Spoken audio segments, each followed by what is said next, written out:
Ya, kita sama-sama sudah menonton mungkin ya tentang kisah Abraham. Ini lagi viral hari-hari ini. Bagaimana kita melihat pengalaman Abraham dalam penantiannya ketika Tuhan menyuruh dia keluar dari negerinya, dari Ur Kasdim. Di mana Ur Kasdim itu? Itu di kota Mesopotamia.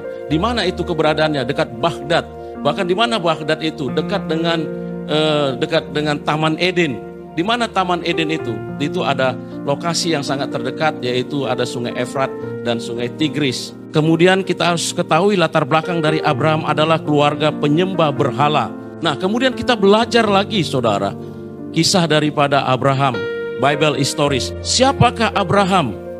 Abraham adalah nenek moyang dari bangsa Israel. Kok bisa?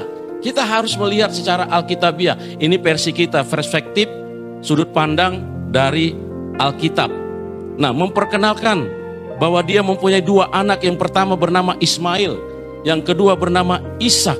Kita tahu bahwa Abraham punya anak yang namanya anak perjanjian, yaitu Ishak. Ishak ini memperanakkan dua anak. Yang pertama namanya Esau, yang kedua namanya Yakub. Kemudian Yakub memperanakkan berapa? 12 suku Israel, yang kemudian menurunkan nabi-nabi seperti Musa dari suku Lewi dan Raja Daud, Soleman dari suku Yehuda, sampai kepada Mesias yang menyelamatkan. Nah, Abraham sendiri adalah orang Ibrani. Bagaimana? Kita harus bisa lihat sejarahnya. Saudara, dari mana asalnya Abraham? Abraham itu bukan zaman dari Adam dan Hawa, bukan. Tapi ketika terjadi air bah di zaman Nuh, kemudian semua manusia telah binasa, yang ada hanya keturunan dari Nabi Nuh dan istri dan anak-anaknya, Sem, Ham, dan Yafet. Dari mana keturunan daripada Abraham? Abraham keturunan dari Sem. Sem ini ada keturunannya yang bernama Eber. Eber adalah cicit dari Sem, anaknya Nuh. Nah, ini dikatakan bahwa Eber inilah asal dari kata Ibrani. Eber inilah berasal dari kata Ibrani. Jadi Abraham ini ada keturunan yang disebut keturunan dari orang Ibrani. Abraham disuruh keluar dari negerinya. Tuhan akan menjanjikan dia menjadi satu bangsa yang besar, dan Tuhan akan menjadikan dia bapak dari segala orang beriman, di mana melalui Abraham, siapa yang mengutuk bangsa ini, siapa yang mengutuk dia akan menerima kutuk, siapa yang memberkati dia akan diberkati.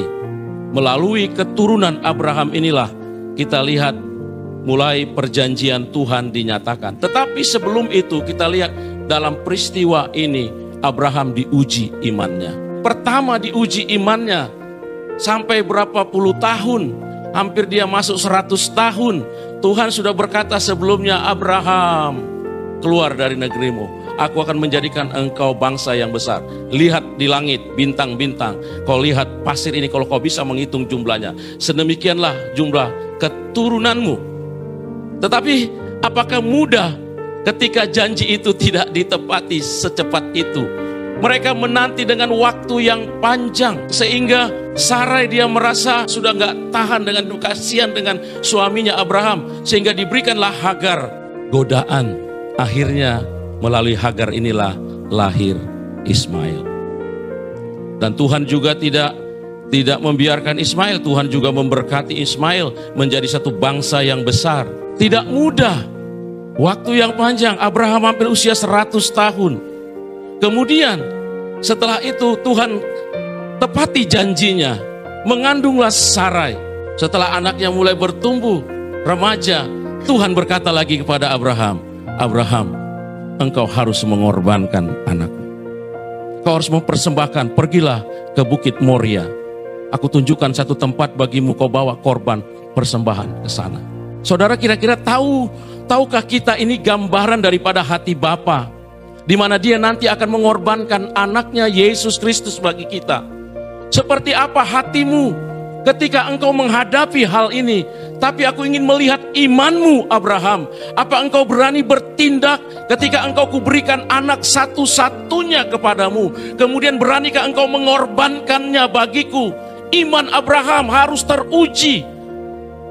Karena Abraham memiliki satu hubungan yang benar-benar mengenal siapa Allah yang berbicara, yang dia tahu persis Tuhan itu berbicara kepadanya. Itulah yang menguatkan imannya. Dia tahu segala sesuatu datang daripada Tuhan. Sebab itu dia belajar untuk setia, belajar untuk taat. Kenapa Abraham mau taat? Karena dia mengenal Allah.